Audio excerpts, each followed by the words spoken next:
بسم الله الرحمن الرحيم الحمد لله رب العالمين وصلى الله وسلم على نبينا محمد وعلى آله وصحبه أجمعين. On va continuer incha'Allah ta'ala le cours du Asr sur fiqh al-nikah, donc le fiqh du mariage. الباب الثاني في الصداق وحقوق الزواج وواجباته ووليمة العرس. Donc le deuxième chapitre, grand chapitre du nikah, c'est à propos du sadaq, donc la dot, et les droits de l'époux et de l'épouse, et aussi la fête du mariage. وفيه مسائل. المسألة الأولى تعريف الصداق ومشروعيته وحكمه.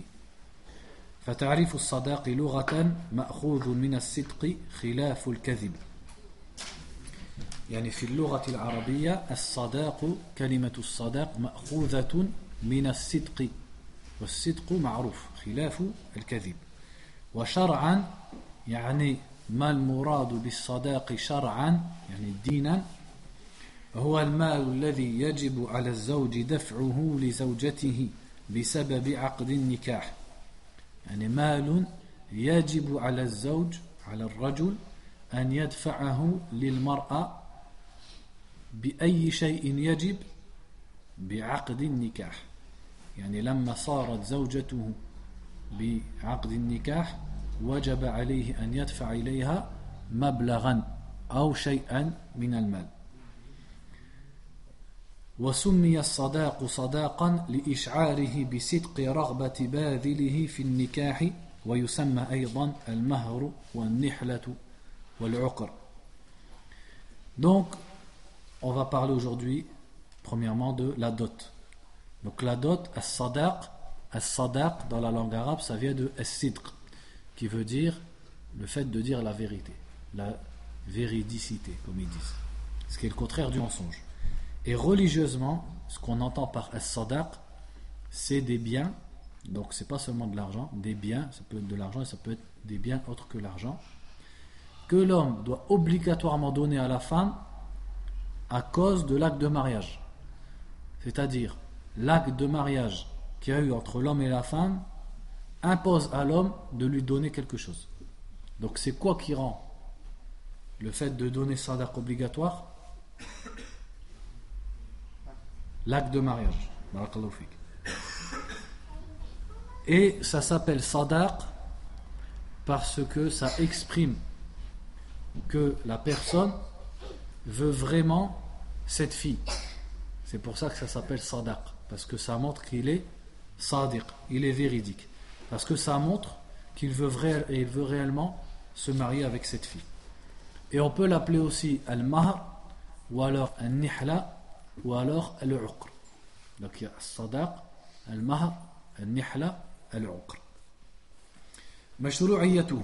الأصل في مشروعية الصداق الكتاب والسنة والإجماع، كما سيأتي بيانه في الكلام على حكم الصداق. Donc la base, الأصل، يعني إذا قالوا الأصل في مشروعية كذا وكذا يعني الدليل على مشروعية الصداق من الكتاب والسنة يعني الحديث والإجماع يعني اتفاق وإجماع العلماء. Donc la base, c'est-à-dire les preuves sur al-sadaq dans la religion, elles sont tirées du Coran, des hadiths et de l'accord des savants, l'unanimité des savants, al-ijma'. حكم الصداق. يجب على الزوج دفع المال بمجرد تمام العقد ولا يجوز إسقاطه. ودل على هذا قوله تعالى وآتوا النساء صدقاتهن نحلة، وقوله تعالى فما استمتعتم به منهن فآتوهن أجورهن فريضة، وقوله تعالى لا جناح عليكم إن طلقتم النساء ما لم تمسوهن أو تفرضوا لهن فريضة، فسماها الله سبحانه وتعالى فريضة. Donc la dot, entre guillemets, on va traduire le mahr par dot, même si c'est pas exactement ça. La dot, elle est obligatoire. C'est obligatoire à l'homme de donner quelque chose à sa femme. Et il est interdit de ne pas le donner et de le laisser tomber. Donc par rapport notamment au verset qui dit et donnez aux femmes leur saduqatihin, c'est-à-dire leur argent ou leur bien, c'est-à-dire leur dot.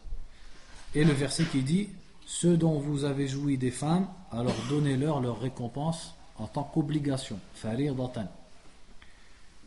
وحديث سهل بن سعد رضي الله عنه قال أتت امرأة النبي صلى الله عليه وسلم فقالت إني وهبت نفسي لله ولرسوله فقال ما لي في النساء من حاجة فقال رجل زوجنيها قال أعطها ثوبا الحديث يعني الحديث أطول من هذا ولكن العلماء إذا اختصروا الحديث ماذا يقولون؟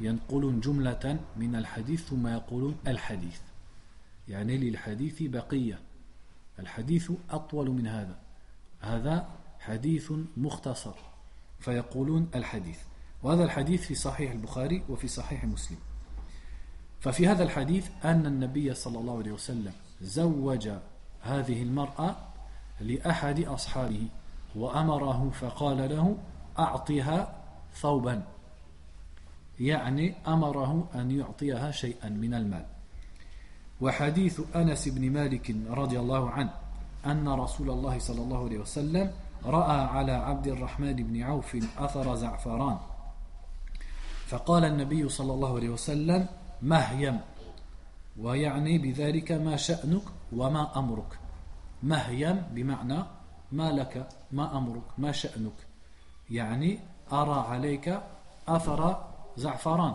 فما شأنك ماذا فعلت كذلك في الصحيحين.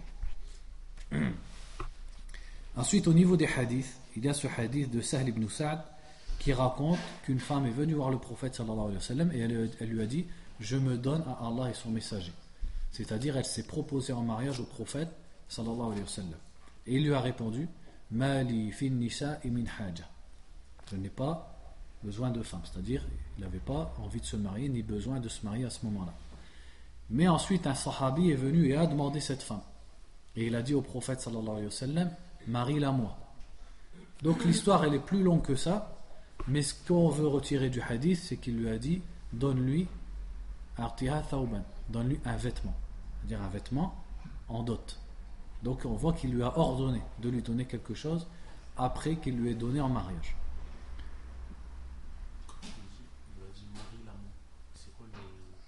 En fait, c'est parce que le prophète sallallahu alayhi wa sallam, comme on le sait, il est comme un père pour sa communauté. Et il a le droit de marier une des femmes de sa communauté à qui il veut, même si son père est présent. Ça, c'est spécifique au prophète sallallahu alayhi wa sallam. Ensuite, il y a aussi cet autre hadith avec Abdurrahman ibn Auf, radiallahu anhu, qui avait sur ses vêtements des traces de safran. Et le prophète sallallahu alayhi wa sallam lui a dit qu'est-ce qui se passe, qu'est-ce que tu as fait? Et il lui a dit je me suis marié avec une femme. Il lui a dit qu'est-ce que tu lui as donné en dot? Et il a dit je lui ai donné le poids d'un noyau en or. Donc à l'époque ça représente quelque chose. Il lui a donné un peu d'or. Et alors à ce moment-là le prophète sallallahu alayhi wa sallam lui a dit barakallahu lak, c'est-à-dire qu'Allah te donne la baraka, le khayr, la bénédiction et le bien dans ton mariage. Et il lui a dit awlim walaw bishat, c'est-à-dire fais un repas de mariage ne serait-ce qu'avec un mouton. Ça c'est dans Sahih al-Bukhari et Sahih Muslim. Et tous les savants de l'islam sont d'accord pour dire qu'il faut donner الصدقة. المسألة الثانية حده وحكمته وتسميته. حد الصدق لا حد لأقل الصداق ولا أكثره فكل ما صح أن يكون ثمنا أو أجرة صح أن يكون صداقا لقوله تعالى وأحل لكم ما وراء ذلكم أن تبتغوا بأموالكم فأطلق المال ولم يقدره بحد معين يعني الله عز وجل قال بأموالكم ولكن هل عين قيمة معينة أو حدا معين؟ لا قال بأموالكم فهذا يسمى مطلق هذا مطلق ليس فيه قيد وليس فيه حد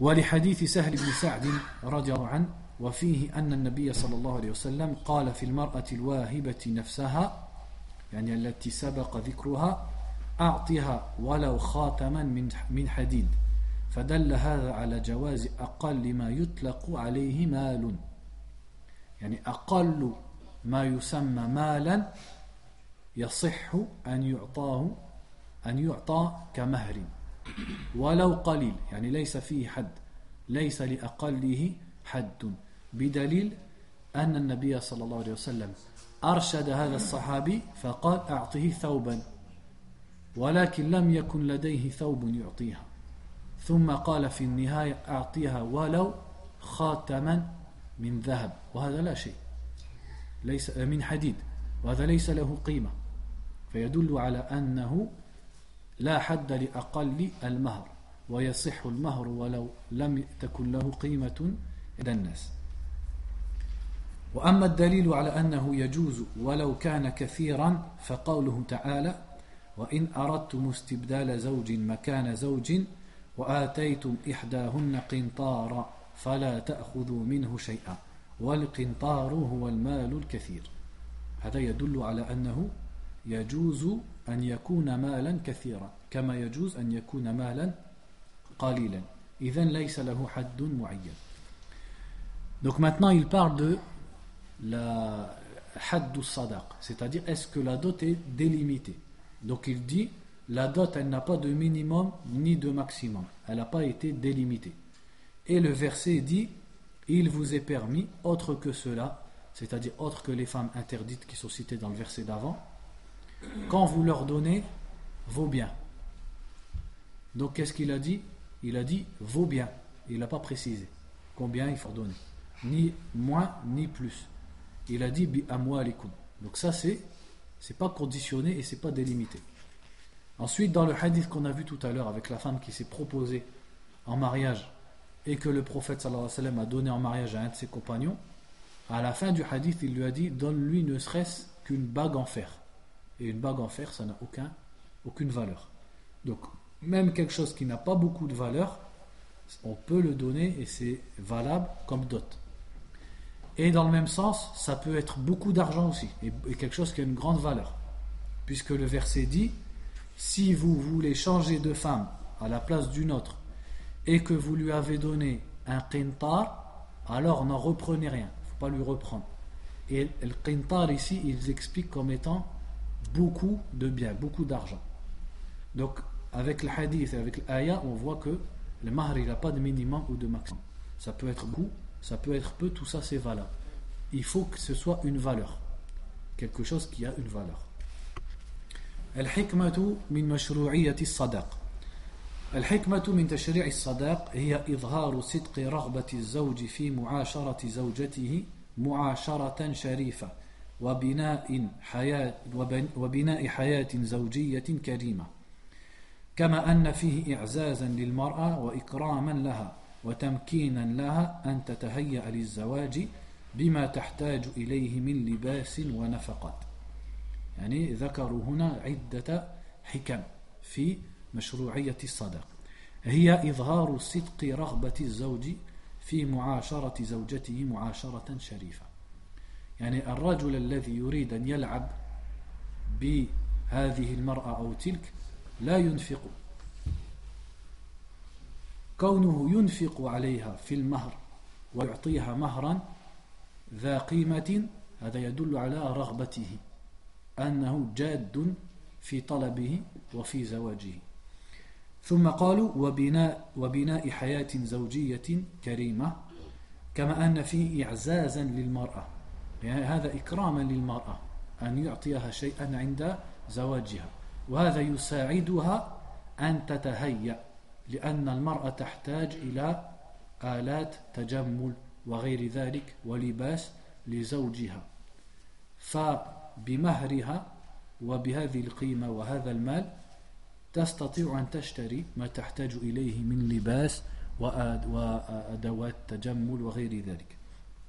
Donc la sagesse qu'il y a dans as-sadaq, dans la dot, ils disent c'est pour montrer que la personne elle veut vraiment se marier avec cette fille pour avoir une bonne vie, une vie noble et une vie de couple noble. Le fait qu'une personne elle vienne demander une fille et qu'elle est prête à dépenser la dot, ça prouve qu'il ne veut pas jouer. Ça déjà ça montre qu'il est sérieux quand il demande cette fille en mariage. Donc ça c'est une des sagesses qu'il y a dans le sadaq. Et aussi c'est un honneur pour la femme, puisque c'est elle qui va prendre sadaq. Donc c'est pour monter la dignité de la femme, pour monter sa dignité, pour l'honorer, et aussi pour que ça l'aide à se préparer pour son mariage. Parce qu'avec l'argent qu'elle va recevoir au préalable, elle peut se préparer, puisqu'elle a besoin de vêtements pour se faire belle pour son mari, elle a besoin de tout un tas d'objets pour se faire belle, comme par exemple du maquillage, tant qu'il est licite, ou pour se coiffer, etc. Et tout ça, ça demande des dépenses. Donc ça va l'aider justement à se préparer. Et la dot, elle peut être donnée par le père du mari? Non, il faut que ce soit l'homme qui donne. C'est-à-dire si le père il lui donne, lui il n'a pas par exemple, son père il lui donne, il dit tiens, il n'y a pas de mal. Moi il faut qu'il donne quelque chose. Parce que ça revient au même, s'il lui donne, après ça à lui, ça lui appartient, il le donne. الحكمة في جعل الصداق بيد الرجل. جعل الإسلام الصداق على الزوج رغبة منه في صيانة المرأة من أن تمتهن كرامتها في سبيل جمع المال الذي تقدمه مهرا للرجل. وهذا يتفق مع المبدأ التشريعي في أن الرجل هو المكلف بواجبات النفقة دون المرأة. Ensuite, il dit quelle est la sagesse pour laquelle l'islam a fait que c'est l'homme qui dépense la dot. Et c'est pas la femme qui paye pour se marier avec quelqu'un. Donc il dit, ça c'est pour protéger la femme et protéger l'honneur de la femme. Pour pas que les gens courent après elle pour ramasser de l'argent. Parce que si c'était la femme qui donnait de l'argent, alors les gens ils vont essayer de se marier avec elle pour, entre guillemets, l'arnaquer. Pour pouvoir ramasser, pour pouvoir lui prendre de l'argent. Et après il va la divorcer, il va en prendre une autre, et comme ça il va ramasser de l'argent. Donc pour protéger la femme, c'est à l'homme de dépenser pour elle. Et aussi, c'est en conformité avec le principe général dans la loi islamique qui dit que l'homme est le responsable des dépenses dans le foyer et pas la femme. C'est-à-dire que les dépenses du foyer incombent à l'homme. Ça c'est une base dans l'islam. Alors que la femme, il ne lui incombe aucune dépense dans la maison. Ce qui lui incombe, c'est de s'occuper du foyer, comme la maison, les tâches de la maison, les enfants, etc. ملكية الصداق. الصداق ملك للزوجة وحدها ولا حق لأحد فيه من أوليائها وإن كان لهم حق قبضه إلا أنهم يقبضونه لحسابها وملكها لقوله تعالى فإن طبن لكم عن شيء منه نفسا فكلوه هنيئا مريئا وقوله تعالى فلا تأخذوا منه شيئا أتأخذونه بهتانا وإثما مبينا. Ensuite, à qui appartient as-sadaq? Donc il dit ici as-sadaq est la possession de la femme seule. C'est-à-dire ça appartient à personne d'autre que la femme. Et les awliya, c'est-à-dire les hommes de la famille de la fille, son père, ses frères, etc., n'ont aucun haqq, n'ont aucun droit dans la dot. Ils ont droit de le prendre pour elle. C'est-à-dire de le prendre du garçon, mais juste pour le donner à la fille, c'est tout. Mais pas pour en manger ou pour que ce soit à eux. Donc ça fait partie des mauvaises coutumes chez les gens. C'est que maintenant c'est devenu comme un commerce. Comme les chrétiens ils faisaient au Moyen-Âge. Les chrétiens au Moyen-Âge, quand on voulait leur fille, il fallait payer au père. En fait c'est comme si on achetait la fille. Et il y a beaucoup de musulmans maintenant qui font ça. Ils demandent une grosse somme et c'est lui qui la prend. Donc il mange le haram, il mange le feu, il mange le nar. Pourquoi? Parce que la sadaq c'est à la fille. Et dans le verset, qu'est-ce qu'il est dit dans le verset qui est dit ici? Si فَإِن طِبْنَ لَكُمْ عَنْ شَيْءٍ مِّنْهُ نَفْسًا يعني فَإِن طِبْنَ نَفْسًا عَنْ شَيْءٍ مِّنَ الْمَالِ فَكُلُوهُ هَنِيئًا مَرِيئًا. C'est-à-dire si elles veulent bien vous en donner quelque chose de la dot, alors mangez-le sans aucun problème. Qu'est-ce que ça prouve? Ça prouve que c'est à elle la dot. C'est elle qui décide ce qu'elle fait avec. Et l'autre verset qui dit n'en reprenez rien, c'est-à-dire de la dot, est-ce que vous allez en prendre quelque chose en commettant un grand péché? Donc ce qu'ils font certains pères en prenant la dot de leur fille, c'est haram. S'ils ne le savent pas, eh ben, il faut leur apprendre. تسمية الصداق في العقد. يسن تسمية الصداق في عقد الزواج وتحديده لأن النبي صلى الله عليه وسلم لم يخل نكاحا من تسمية المهر فيه ولأن في تسميته دفعا للخصومة والنزاع بين الزوجين. يعني إذا سمينا المهر وعيناه عند عقد النكاح وبحضور الشهود هل يمكن أن نتنازع بعد ذلك في قيمته؟ أبدا، لأن الشهود كانوا موجودين، لا سيما إذا كان العقد مكتوبا. أما بدون كتابة وبدون شهود وبدون تسمية فالكل يدعي ما يريد. الرجل بعدين يقول ماذا يقول؟ لا علي 1000 بس، هي تقول لا 5000. الكل يدعي ما في مصلحته. فلهذه الحكمة يسن تسمية المهر حتى لا يقع نزاع بعد ذلك. Donc ils disent ici, il est recommandé de nommer, c'est-à-dire de désigner la dot quand on fait l'acte de mariage.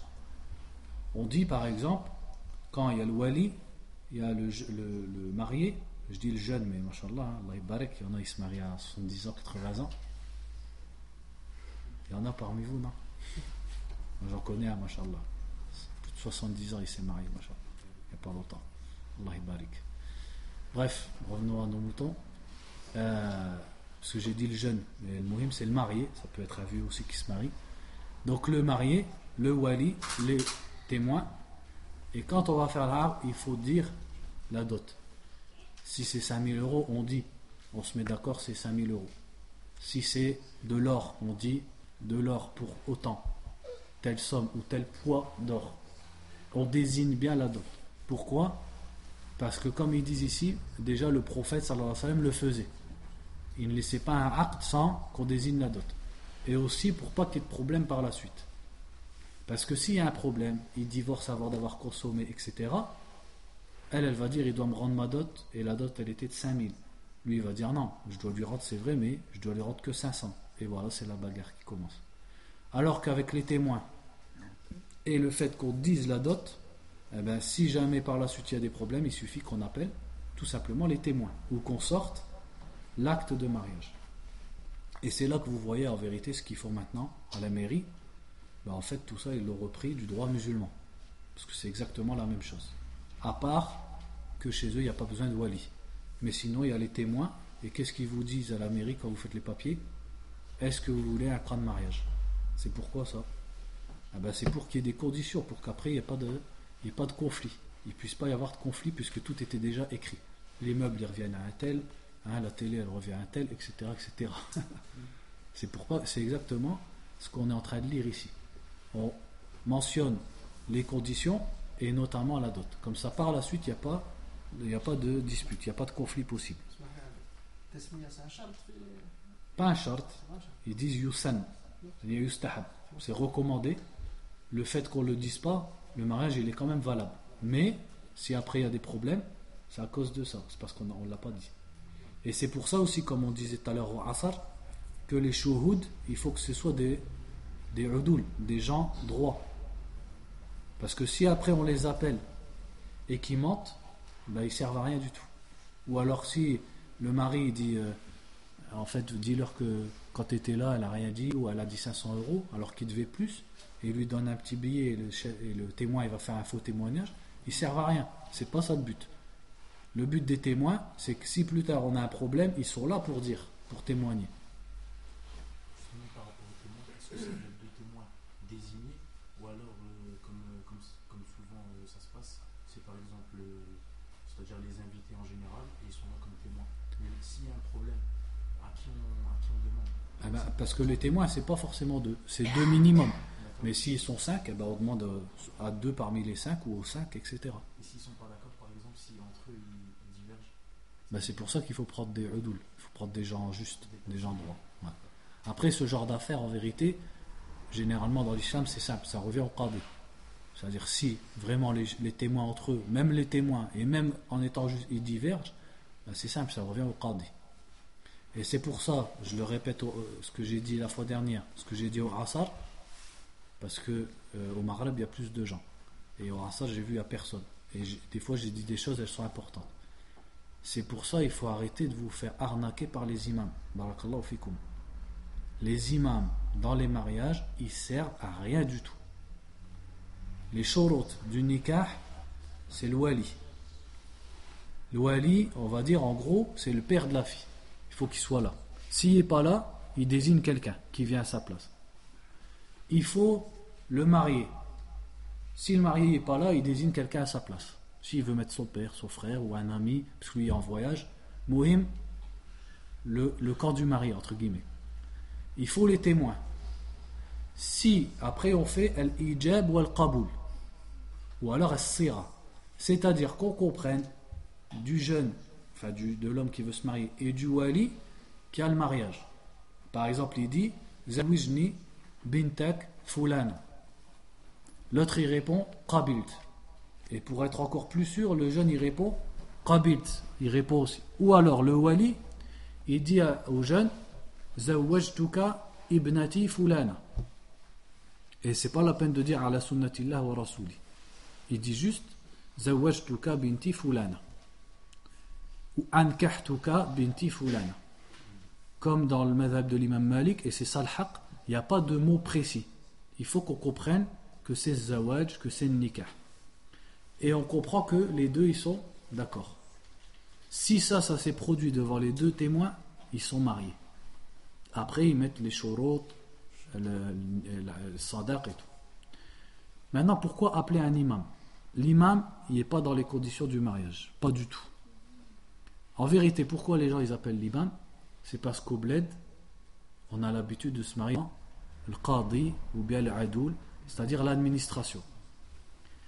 Maintenant, moi je vous pose la question. Est-ce que chez les musulmans, il y a un prêtre qui vient, qui jette de l'eau et qui dit « Vous êtes mariés » Est-ce que ça existe ça chez nous? Ça n'existe pas ça. C'est qui marie la fille? C'est son père. Ça c'est important de faire comprendre aux gens. Parce que les gens quand ils parlent, ils disent « L'imam Foulan zawajani ». Non, imam il zawaj personne, il marie personne. Hein? Non, le wali il faut que ce soit musulman. Moi je parle pas de shurut nikah, je parle pas de ça. Bien sûr il faut que ce soit musulman le père. Moi je parle pas de ça. On parle de l'imam. L'imam, les gens ils croient que il faut que je ramène l'imam pour que mon mariage il soit halal. Et il faut qu'il récite le Fatiha. Et il faut qu'il fasse tolba. Après quand il va faire tolba, après il va demander 50 € par personne. Après il va faire des doigts. Si la doigt elle est comme ça, c'est 10 €. Si elle est comme ça, c'est 20 €. Si elle est comme ça, c'est 100 €. Voilà, je connais. Combien je connais des imams, ils ont leur salaire régulier de 2700 €. Mais quand c'est le samedi, du Fajr à l'Isha, il n'est pas là. Pourquoi il n'est pas là? Parce que c'est pas rentable. Parce qu'à 50 km, ils l'ont appelé, il va faire un zawaj et il va prendre 500, 600 €. Pourquoi il va rester là? Donc son salaire, dans le vent. Mais il le prend son salaire. Donc il prend le salaire, en plus il prend les mariages, il prend les morts, il prend les baptêmes, il prend les ruqya, où il fait semblant, après il fait tiens, bon, tu vas te guérir, 20 €. Allez. Voilà, c'est ça le haq. Il faut ouvrir vos yeux. Il faut arrêter d'être comme des moutons. Les gens ils rigolent avec vous. Machallah, des fois je vois certains, les anciens, des fois ils sont un peu durs. Mais devant les imams, ils sont. L'imam il dit tout et il donne, il se fait arnaquer. Il y en a, il m'a raconté il n'y a pas longtemps, un jeune, c'est un arabe, un musulman, il a ouvert une boîte d'assurance. Un imam il est venu, il lui a dit bon voilà, tu me fais. Puis à la fin il fait bon, moi je te paye pas, tu me fais gratuit. Il dit pourquoi? Il dit bah attends, tu sais qui je suis quand même. Il a pris l'habitude que ça marche comme ça. Moi je suis un imam, je paye rien.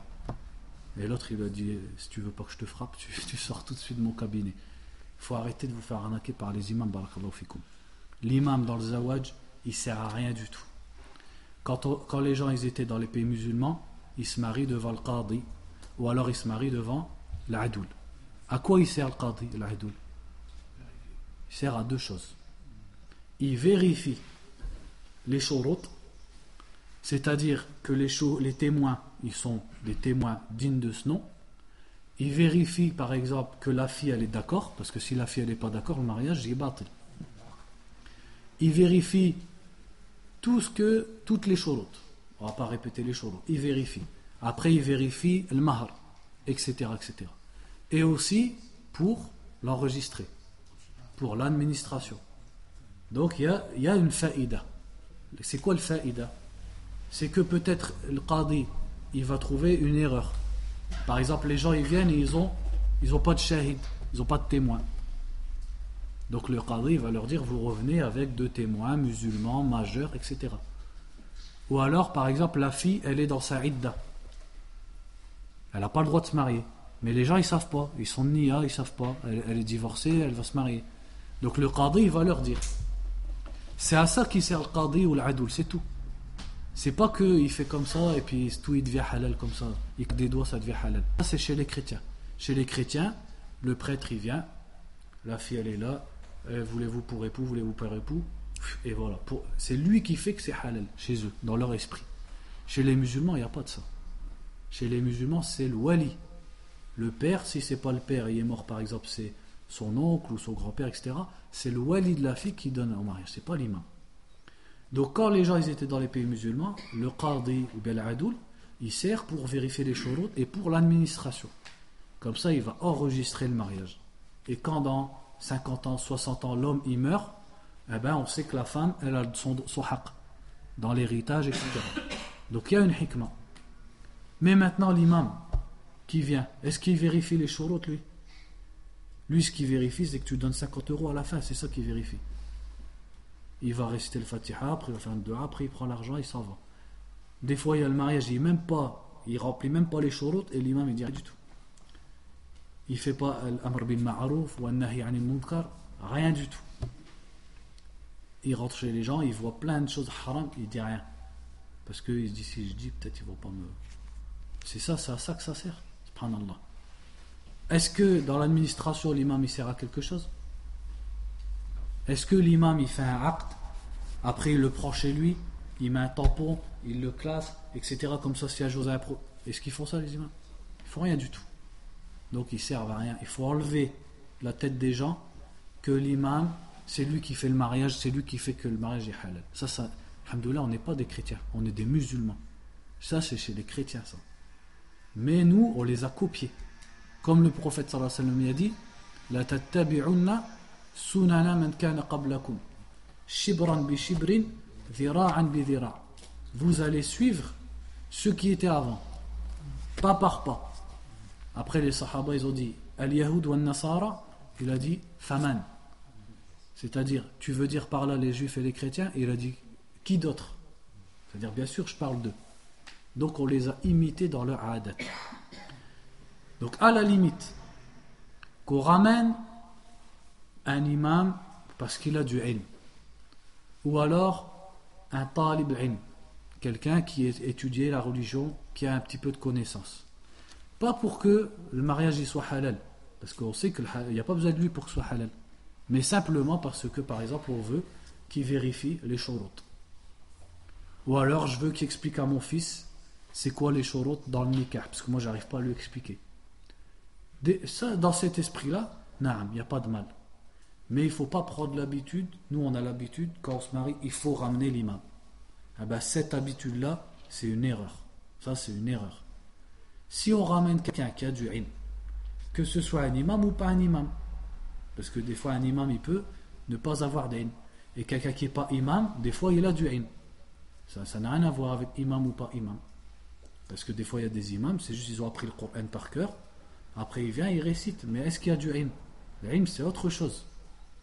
Donc si on prend quelqu'un qui a du ilm, parce qu'on a peur que le mariage on ne sait pas le faire, on ne sait pas comment ça fonctionne, alors on lui dit barakallahu fik, si tu peux venir, on va faire l'aqd, comme ça tu es avec nous, tu vérifies tout ça. Bihad al-ma'na, d'accord, dans ce sens là il n'y a pas de mal, mais il ne faut pas croire que c'est parce que lui est là que le mariage est halal. Ça c'est important. Et même les jeunes musulmans, ils n'ont rien compris dans le mariage. Une fois il y en a, il est venu me voir, il m'a dit voilà, le père de la fille il veut pas, toi tu peux pas me faire le fatha. Donc, imaginez-vous comment il comprend le zawaj. Il croit que le zawaj c'est qu'un imam il vient, il fait une formule magique et ça devient halal. C'est pas ça le mariage. Je lui ai expliqué. Je lui dis, il faut le wali, il faut le shouhoud. Je lui dis, moi, je sers à rien, moi. Je dis, moi, je peux être là comme un shahid, c'est tout. Je suis qu'un témoin parmi les autres. Mais je peux pas claquer des doigts, je sors une baguette magique, je fais abracadabra et tu deviens le mari de cette fille. Ça n'existe pas chez nous. Ça existe chez les chrétiens peut-être, mais chez nous, ça n'existe pas. Donc ça, barakallahu fikoum, il faut bien faire attention. Donc nous, de quoi on parlait ici? As-sadaq, at-tasmiya. Il faut bien se mettre d'accord sur al-mahr. Et des fois, les gens, j'ai remarqué dans l'aqd shara'i, ils ont honte. Mais ils ne se sont pas mis d'accord. Par exemple, ils disent, quand on dit sadaq, kam ou mahwa, c'est quoi sadaq? Et ils sont là, ah, Allah alam, ma'alish. Il dit ma'alish maintenant, mais en vérité, il veut. Mais parce qu'il n'ose pas. Il ne veut pas dire. Ou alors il dit, oh, c'est comme elle veut. Mais en vérité, c'est pas comme elle veut. Lui, il sait combien il veut, mais il n'ose pas le dire. Il faut le dire. Il n'y a pas de honte. Même si c'est cher, il n'y a pas de honte. C'est ta fille, alhamdoulilah, c'est normal qu'elle demande une dot. Et c'est comme ça dans notre religion. C'est le père qui va être là pour désigner, puisque la fille, elle n'est pas avec nous. Maintenant, qui c'est qui se met d'accord sur le mahr? C'est le père avec sa fille. C'est la famille de la fille en général. C'est pas forcément que la fille. C'est le père aussi, il a son mot à dire dans le montant de al-mahr. Parce que la fille meskina, elle va dire 1 euro. Si on écoute la fille. Les filles maintenant, elles connaissent rien. Les filles de 20 ans maintenant, c'est comme si elle avait 6 ans. Quand elle veut le garçon, elle va dire, ah ben 1 euro, mashallah, un moushaf. Après il se marie avec elle, une semaine après, il n'y a plus personne. Le père, jamais de la vie tu vas lui faire ça. Le père, il va lui dire, tu as 2000 euros. Là, il va pas rigoler le garçon, il va pas se sauver au bout de 2 semaines. Ben ouais, c'est vrai, c'est ça le hikmah dans le sadaq.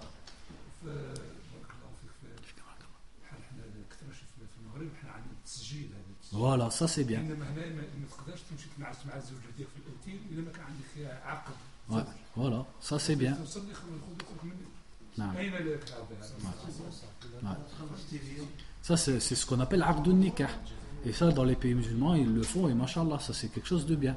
Parce que justement, et même dans le Coran, il y a un asl dans ça. Dans le plus long verset du Coran, qu'est-ce que c'est? Sur Dayn. Quand Allah nous a bien dit que quand on a une dette, qu'est-ce qu'il faut faire? Il faut l'écrire. Pourquoi? Pourquoi l'islam il nous a appris à écrire tout ça? Parce que plus tard il va pas me dire non je te dois rien. C'est écrit. Il y a eu des témoins, tu peux rien, tu peux pas relire. Hein? C'est un notaire. C'est la même chose qu'ils font maintenant avec les notaires, etc. Non, moi je te parle pas de ça. Moi je te parle. Si on passe par là, il faut que tu payes. Ouais, mais ça on peut très bien le faire entre nous déjà. On peut le faire, mais le problème c'est qu'entre nous, ça va pas être mulzim. C'est-à-dire que si on le fait entre nous, et qu'à la fin la personne il dit même si vous dites ça, moi je vous paye pas. Qu'est-ce qu'on va lui faire? Nous on n'est pas le hakim. Mais ça joue quand même, parce que la plupart des gens ils vont pas faire ça. Ils vont avoir honte. Le fait qu'il y a les témoins, ils reconnaissent, etc. Et ça va un peu l'obliger. Mais après c'est sûr que si on veut vraiment qu'ils en subissent les conséquences, ça c'est wali ou l'amr. Mais nous aussi on est en France. On n'est pas dans un... Ici c'est notaire, etc. On peut négocier la date? Si la sœur demande 800 ou 500 euros, nous on demande moins. Ouais, tu peux, bien sûr. Il n'y a rien qui t'empêche. Rien qui t'empêche. Mais il faut savoir que, habituellement, en fait, une dot, elle a plus ou moins un montant dans les pays musulmans et elle a généralement un montant déterminé. C'est le urf. En fait, c'est la coutume qui désigne déjà la dot. Généralement, il n'y a pas besoin vraiment d'en discuter parce qu'elle est déjà. Et il y a ce qu'on appelle, quand ils disent par exemple, mahrul mithl. Qu'est-ce que ça veut dire mahrul mithl? Par exemple, si on n'a pas dit de dot, on a oublié. Eh bien, qu'est-ce que le qadi il va obliger à l'homme? Mahrul mithl. C'est-à-dire la dot qu'une fille comme ça, elle mérite. Donc on va regarder les filles. Par exemple, si c'est une jeune, elle est vierge, elle connaît le Coran par cœur, elle est d'une bonne famille, etc. Combien celles qui sont comme ça, combien d'habitude elles prennent? Eh bien, le qadi, il va lui désigner cette somme-là. Ça prouve aussi que le mahr, généralement, c'est quelque chose sur lequel les gens ils sont déjà entendus. C'est une affaire un peu de coutume, de urf, de coutume, de bienséance, entre guillemets. Comment? Voilà. Donc attendez, il faut qu'on continue quand même. En tout cas, nous ce qu'on disait, c'est qu'il faut mentionner al-mahr comme ça par la suite il n'y a pas de conflit. Quelqu'un il ne peut pas dire non je devais moins ou tu me dois plus, etc. شروط المهر وما يكون مهرا وما لا يكون. أولا أن يكون مالا متقوما مباحا مما يجوز تملكه وبيعه والانتفاع به فلا يجوز بخمر وخنزير ومال مغصوب يعلمانه. هذا يعني معروف عند الناس. المهر بد أن يكون متقوم يعني بقيمة شيء له قيمة يقوم يعني نستطيع أن نعطيه قيمة معينة نقومه. هذا معنى متقوم. مباح مباح يعني حلال. مثلا لا يجوز تعطيها كما قال هنا خنزير مثلا أو ماذا قال هنا خمر أو ذلك آلات الموسيقى مثلا. هذا كله ما يجوز لأنه أصلا لا يجوز أن تبيعه وتشتريه. إذن لا يجوز كمهر. ثانيا أن يكون سالما من الغرر بأن يكون معلوما معينا فلا يصح بالمجهول كدار غير معينة. يعني الرجل مثلا له عدة بيوت فيقول أنا أعطيك بيتي ولكن أي بيت الذي هو كالشقة أو الذي كالقصر هذا غير معين يحتاج أن يعين حتى لا يقع نزاع وخصومة بعد ذلك. أو دابة مطلقة يقول مثلا أنا أعطيك دبتي ولكن أي دبة الحصان أو الحمار أو الجمل القيم مختلفة. أو ما يثمر شجره يقول ما أثمره شجري أعطيك كمهر ما يصح هذا. هل ندري ماذا سيثمر شجره؟ ما ندري. هذا غير يعني هذا مجهول. هذا مثل ما نجده في ماذا؟ في البيع. في البيع نفس الكلام يحتاج أن يكون المبيع شيء مقوم ومعلوما أو هذا العام ونحو ذلك. وعلى هذا يصح المهر بكل ما يصلح أن يكون ثمنا أو أجرة من عين أو دين أو منفعة معلومة. وبعض الناس الآن يطلبون أسفارا يعني سفر الحج مثلا. هذا لا بأس لأن السفر الحج مقوم ولكن أي سفر؟ هل السفر بالحافلة أم بالطائرة؟ بالطائرة التركية أو السعودية؟ هذا يختلف. هذا يوقع النزاع كذلك يحتاج أن يعين. الحج ب 1500 يورو أو الحج ب 4000 يورو أي حج تقصد؟ هذا يحتاج أن يعين لأنه يقع فيه الغرر. Donc ensuite il dit les conditions de la dot, qu'est-ce qui peut être une dot et qu'est-ce qui ne peut pas être une dot. Donc il dit la dot doit être quelque chose à quoi on peut donner une valeur et qui est licite. Donc tout ce qu'on peut posséder et vendre, ça peut être une dot. Donc par exemple, un cochon, comme ils ont dit l'exemple ici, on ne peut pas le donner en dot, puisque déjà on n'a pas le droit de l'avoir, on n'a pas le droit de le vendre ou de l'acheter. De l'alcool, on n'a pas le droit de le posséder, on n'a pas le droit de le vendre, donc ça ne peut pas être une dot, et ainsi de suite. Tout ce qu'on peut dire, qu'on ne le possède pas, on ne le vend pas, eh ben on peut dire que ce n'est pas une dot, ça ne peut pas être une dot. Deuxièmement, c'est qu'il ne doit pas y avoir de tromperie dans la dot. Elle doit être bien déterminée et pas ignorée. Donc par exemple, si l'homme il a plusieurs maisons, il ne dit pas je te donne en dot ma maison. Parce qu'on peut lui dire laquelle de maison, celle qui est grande comme un appartement ou celle qui est grande comme un château. Donc là-dedans, il y a de la tromperie. Il y a quelque chose qui est ignoré. Je ne sais plus comment ils disent en français dans le droit. Là. Dans le droit, ils ont un mot en français pour dire ça. Ouais, comme un... Je ne sais plus comment ils disent. C'est pas grave. Ou alors, par exemple, s'il dit je te donne en dot tout ce que mon arbre va faire pousser cette année, par exemple. Mais le problème, c'est que ça, c'est inconnu. On ne sait pas combien de tonnes il va sortir, on ne sait pas tout ce que mes arbres vont sortir. Mais combien de tonnes ils vont sortir? Peut-être la récolte, elle sera mauvaise, etc. Donc ce n'est pas déterminé. Il faut que ce soit déterminé. Et là, je fais la parenthèse sur ce qu'on entend beaucoup maintenant, où la fille, elle demande le voyage du Hajj. Un voyage, ça a une valeur. Et ça se vend. Mais le problème, quel voyage du Hajj? Celui à 1500 € ou celui à 4000 €? Celui en bus ou celui en avion? Celui par la Turquie où tu fais 3 escales ou Paris-Jeddah direct? Voilà, c'est pas pareil. Donc ça aussi, il faut le déterminer. Parce que si tu dis au garçon, je veux le hajj, lui c'est facile, il va chercher le hajj en bus, il va dire, bah voilà, je te l'ai payé le hajj. Alors qu'elle, c'est pas ça qu'elle voulait dire. Donc ça aussi, ça demande à être précisé. Donc tout ce qui peut être un prix, ou tout ce qui peut être un salaire, que ce soit quelque chose, un bien déterminé, un objet déterminé, ou même un service, tout ça, ça peut être une dot. تعجيل المهر وتأجيله يجوز تعجيل المهر وتأجيله كله أو بعضه حسب عرف الناس وعاداته بشرط ألا يكون الأجل مجهولا جهالة فاحشة وألا تكون المدة بعيدة جدا لأن ذلك مظنة سقوط الصداق. Ensuite, le fait de mettre un terme, un délai à la dot. Donc ils disent ici, la dot on peut la payer tout de suite, comme on peut la payer plus tard. Et on peut en payer une partie maintenant, une partie plus tard, ou alors rien du tout, maintenant ou tout maintenant. On peut faire comme on veut. On peut la diviser, on peut la payer tout de suite, on peut la payer tout plus tard, ou la diviser en échéance, etc. Et ça revient aussi aux habitudes des gens.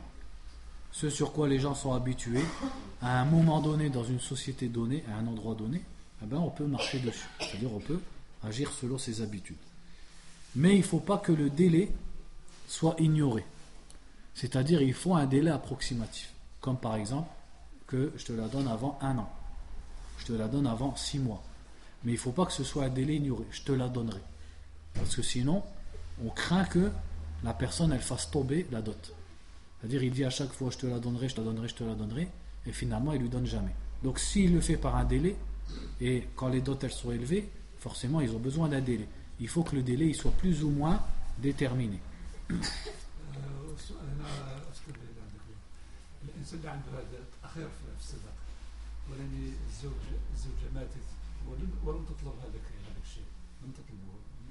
لمن يرجع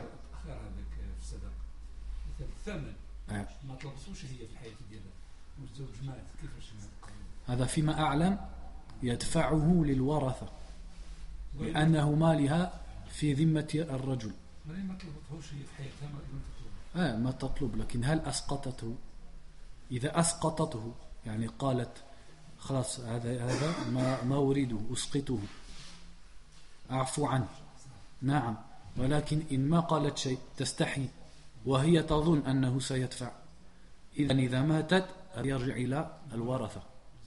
La question elle est bonne. Si la dame elle meurt et il n'a pas fini de payer sa dot, elle lui a jamais demandé. Si elle lui a dit concrètement je laisse tomber ma dot, par exemple il a payé une partie et elle lui dit concrètement le reste je n'en veux plus. Parce qu'il faut savoir que dans l'islam, celui qui a un haqq a le droit de le faire tomber. Attends, je vais finir en français. Celui qui a un haqq, il a le droit de le faire tomber. Et le mahr, c'est son haqq à elle. Donc si elle en fait tomber une partie, khas. Mais si elle n'a rien dit, elle a honte de le dire à son mari, ou alors elle croit que lui il va payer. Et lui à chaque fois il fait exprès, il retarde, et elle meurt. Eh bien, c'est toujours son argent à elle, dans ce qu'on appelle la dhimma, c'est-à-dire la conscience de son mari. Donc, comme c'est son bien à elle, une fois qu'elle meurt, à qui elle revient? À ses héritiers. Donc il faut qu'il le paye à ses héritiers, qui ont été déterminés par le qadi. Si le mari qui meurt, il laisse une dette. Ben, ça c'est pris, c'est pareil. C'est la même réponse. Ouais.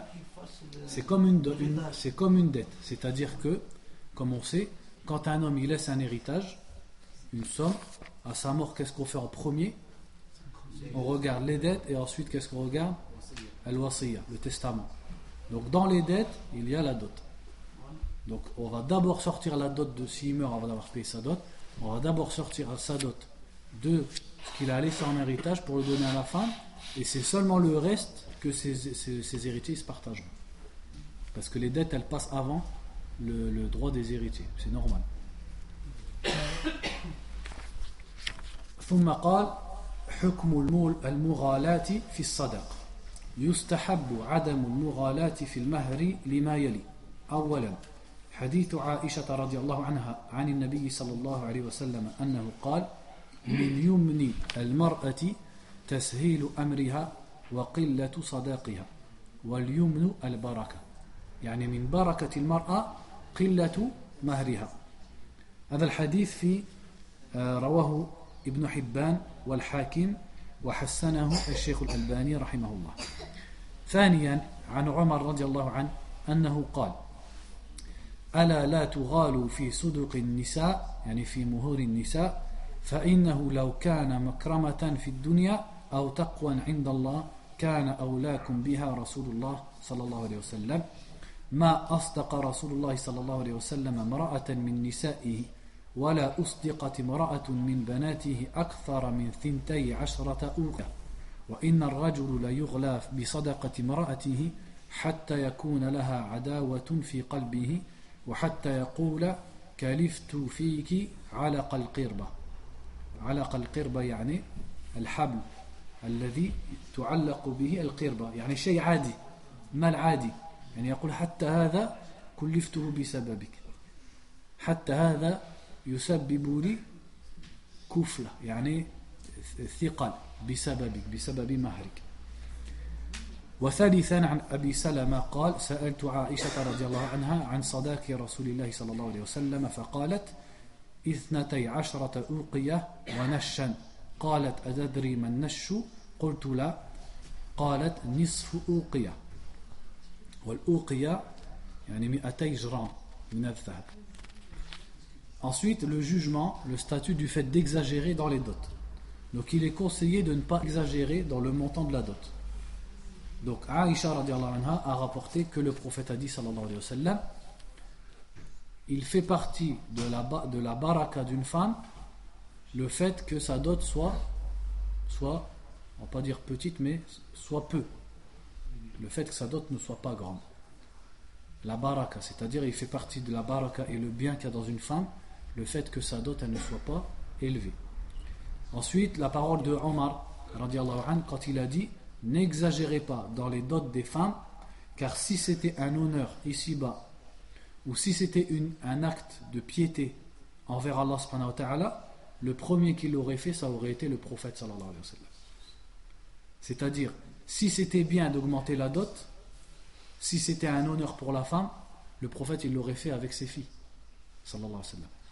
Et ensuite il a dit le prophète sallallahu alayhi wa sallam n'a pas donné à ses femmes où ses filles n'ont pas reçu plus de 200 uqiyah, c'est-à-dire 200 onces d'or. Et l'once d'or, elle est de 200 grammes. C'est-à-dire un bien qui, à leur époque, est raisonnable. Ça représente quand même une sacrée valeur. Mais c'est raisonnable. Ensuite, il a dit, et l'homme, quand on exagère dans la dot de sa femme, il a dit, il va avoir de la rancune envers sa femme à tel point qu'il va se dire même la corde avec laquelle on accroche la gourde c'est à cause de toi que ça me pèse, c'est-à-dire même le bien le plus petit il va voir que ça lui coûte cher à cause de la dot de sa femme parce qu'il est endetté par exemple à cause de la dot de sa femme. Donc Omar regardait la sagesse, il disait n'augmentez pas la dot au point où l'homme il va avoir de la rancune envers sa femme. Et ça je l'ai vu en parlant avec des gens dans les pays arabes et il avait de la rancune envers sa femme. Il y a des gens, ils ont de la rancune et presque envie de la maudire. Pourquoi? Parce qu'il est comblé de dettes à cause d'elle. Sa dette c'est simplement la dot. Il met 10 ans pour la payer. Comment il va l'aimer cette femme? Quand il la voit comme une musiba à cause de la dot.